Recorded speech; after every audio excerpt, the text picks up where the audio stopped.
अभिनंदन करेन मी. सिनेमा नुकताच बघितला आणि जो मुद्दा आता किरणजी बोलत होते तो इतका आजच्या काळासाठी तर इतका सगळ्या मुलांनी आणि त्यांच्या पालकांनी जास्त करून हा सिनेमा जास्तीत जास्त त्यांच्यापर्यंत पोहोचावा अशी माझी मनापासून इच्छा आहे. याचा जो विषय आहे आणि विशेषतः आपण बघतो नेहमीच बघतो दरवर्षी जेव्हा निकाल जवळ येतो तेव्हा इतकी लहान लहान मुलं आत्महत्येसारखं इतकं गंभीर पाऊल उचलतात. म्हणजे त्यांच्या मनावर किती दडपण असेल की इतकं गंभीर पाऊल त्यांना उचलावं लागतं. म्हणजे त्यांना घरनं दडपण असेल कधी कदाचित दरवेळेला पालकांचीच चूक असते असं नाही, परंतु ह्या सगळ्या पलीकडे हे एक जग आहे असं जसं आता किरणजी म्हणाले, जे सुनीलची व्यक्तिरेखा आपल्याला या चित्रपटामधून सांगते. तर ते खूप जास्तीत जास्त मुलांपर्यंत आणि पालकांपर्यंत पोहोचावं. आणि माझ्या बाजूने सांगायचं झालं तर अर्चित आणि मी पुन्हा एकदा एकत्र आहोत, पण किल्लात तुम्हाला जितकी माझ्या आईची व्यक्तिरेखा किती छान आई आहे आणि मला खूप जणांनी म्हणजे त्या व्यक्तिरेखेची पावती अशी दिली होती की आम्हाला आमची आई तुमच्यामध्ये दिसली आणि अशी आई मिळावी असं वाटलं. पण ही भूमिका बघितल्यावर तुम्हाला कदाचित पहिल्यामध्ये तरी नक्कीच वाटेल की मी थोडं ढोबळ अर्थाने म्हणते, पण आई कशी असू नये अशी ती आई आहे. हा सिनेमा म्हणा किंवा ही गोष्ट ह्या सगळ्यातनं मी इतक्या इंटेन्सिटीने गेलो असं नाही म्हणणार, पण परीक्षेचं टेन्शन सगळ्यांनाच येतं. पण थँकफुली माझी आई खरंच अशी नव्हती. मला खूप सपोर्ट केलं आणि म्हणजे तसं मला टेन्शन आलं नाही कशाचं. पण मी असं दाखवत तरी नव्हतं, पण कुठेतरी एक टेन्शन असतं की आपला अभ्यास झालाय का, नीट झालाय का, सगळं येतंय का.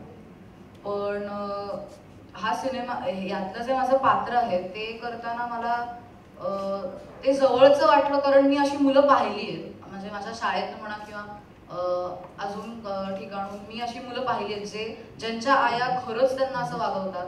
आणि त्यामुळे मला एकतर हा सिनेमा करणं एक चॅलेंज होतं, कारण मी अशी सिच्युएशन कधीच आयुष्यात फेस केली नाही की आई मुलाला इतकं प्रेशराईज करते. आणि जसं अमृता मावशी म्हणाली तसं मला नाही वाटत की ती तिची निगेटिव्हिटी आहे, पण ती कुठेतरी तिचं अपूर्ण स्वप्न तिच्या मुलात बघतीये, ते शोधतीये आणि त्या प्रवासामध्ये ते नकळत तिच्याकडनं ते लादलं जातं असं मी म्हणेन.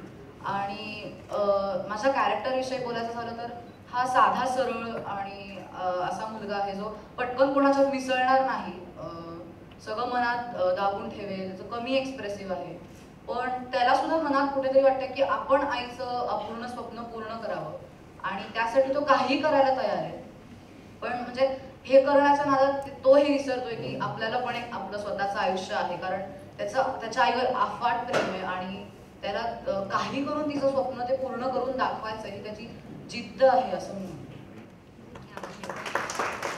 आणि मला अर्चित विषयी आवर्जून सांगायचं म्हणजे तुम्ही किल्लात त्याला एक वेगळं पाहिलेलं आहे, पण ह्याच्यात ना त्यांनी त्याचं चालणं पण असं थोडंसं लेस कॉन्फिडंट किंवा दबलेलं असतं, असं त्याचं पोश्चर थोडंसं म्हणजे मला ते जाणवलं की कारण मी किल्लात पण खूप जवळनं आम्ही एकमेकांबरोबर काम केलेलं असल्यामुळे मला त्याचे मॅनरिझम्स खूप माहिती होते तेव्हाचे जे होते ते.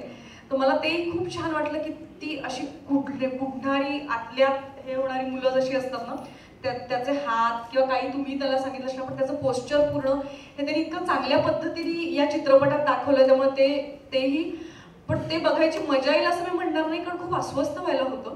खूप अस्वस्थ झाले मी जेव्हा विशेषतः तो असं झोपेत वगैरे बडबडायला लागतो असे जे काही प्रसंग त्यांनी दिलेले आहेत ते इतके टचिंग आहेत. म्हणजे तुमच्या लिखाणाचंही अर्थातच श्रेय, पण खूप अस्वस्थ व्हायला होतं. आणि म्हणून मला सगळ्या पालकांना या चित्रपटाच्या निमित्ताने आवाहन करायचं की तुमचं एक हसू तुमच्या मुलासाठी लाखमोलाचं असतं आणि तुम्ही त्याला शिव्या घालण्याची गरज नसते, पण तुम्ही जर त्याच्याशी बोलला नाहीत तर त्याच्यासाठी तो मृत्यू असतो. ऑलमोस्ट इतकं त्याला टेन्शन येत असतं या सगळ्या गोष्टींचं. त्यामुळे तुमच्या हातात एवढी ताकद आहे, तुमच्या मुलाचं संपूर्ण मूड तुमच्यावरती अवलंबून आहे, तर ही ताकद तुम्ही ओळखा आणि त्याचा गैरफायदा घेऊ नका, त्या ताकदीचा गैरफायदा घेऊ नका. कारण म्हणजे ना मूल अक्षरशः तान्ह असल्यापासनं हे सुरू होतं ना आपल्या घरात की हा हे होणार आहे, हा ते होणार आहे. म्हणजे जी आपण अपूर्ण स्वप्नांचं मगाशी म्हणत होतो की माझं काहीतरी स्वप्न मी लहानपणापासून त्याच्यात असं पेरत राहणं आणि मग नंतर त्याला काय व्हायचं, कदाचित मी अभिनेत्री आहे माझ्या मुलाला किंवा मुलीला अभिनेत्री नसेल व्हायचं किंवा मी डॉक्टर आहे माझ्या मुलाला नसेल व्हायचं, पण हे स्वातंत्र्यच त्याला न देणं आणि कदाचित मला डॉक्टर होता आला नाही म्हणजे तर तू व्हायलाच पाहिजेस, मग तर तू व्हायलाच पाहिजेस, हा अट्टाहास हा खूप जीवघेणा आहे असं मला वाटतं. आणि तो नक्कीच हा चित्रपट बघून जर हे पालकांना कळू शकलं तर ते खूप मोठं श्रेय तुमचं असेल आणि ते फार महत्त्वाचं असेल. या चित्रपटाबद्दल सांगायचं म्हणजे खरं तर मी या चित्रपटात थोडंसं लेट जॉईन झालो आणि थोडीशी लेट एंट्री पण आहे माझी या चित्रपटात. पण त्या चित्रपटाचा विषय आणि किरणनी ज्या पद्धतीने तो नरेट केला त्या पद्धतीने खरंच खूप हृदय आणि सगळ्यांच्या जवळचा विषय वाटत होता. चाइल्ड सायकोलॉजी हा पालक झाल्यानंतर प्रत्येकासाठीच एक विचार करण्याचा विषय असतो. त्यामुळे मी जेव्हा पालक झालो तेव्हापासून मी त्याचा विचार करायचो आणि मी माझ्या मुलांना तसं वाढवण्याचा प्रयत्न केला.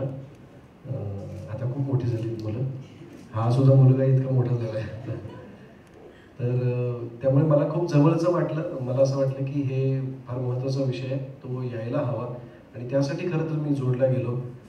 त्यामध्ये काम करण्यासाठी उत्तम 3-4 सीन्स होते. त्यामुळे एक नट म्हणून ज्या काही गोष्टी तुम्ही पाहता चित्रपटामध्ये त्यातल्या बऱ्याचशा गोष्टी मला त्या कॅरेक्टरमध्ये दिसल्या. आणि खरं तर आणि अमृता ती माझ्याबरोबर झोकामध्ये होती, श्री तशी सौमध्ये होती आणि आता पुन्हा एकदा एक चित्रपट फक्त राहिला होता. मालिका झालं, नाटक झालं, चित्रपट राहिला होता. तो चित्रपटही आम्ही आता केलेला आहे. इथे एक सर्कल पूर्ण झालं असं म्हणता येईल. त्यामुळे ते एक अजून एक ॲडिशनल काय म्हणतात त्याला की कारण होतं चित्रपट करण्याचं. आणि काय बोलू, मला असं वाटतं की चित्रपट पाहायचा आणि तुम्ही ठरवायचं तुम्हाला कसा वाटतोय ते. पण पाहावा, प्रत्येक पालकांनी पाहावा असा चित्रपट आहे. नुसतं पालकांनी पाहू नये तर जे पालक होऊ पाहत आहेत त्यांनी पाहावा आणि ज्यांची आता नातवंड पतवंड येणार असतील त्यांनीही पाहावा. आणि जर का पालकांकडून कशा आपल्या अपेक्षा असतील असं जी लहान मुलं असतील त्या मुलांनीही पाहावा. थोडक्यात लहानापासून थोडा मोठ्यांपर्यंत सगळ्यांनी हा चित्रपट पाहावा एवढंच फक्त मी सांगू शकतो.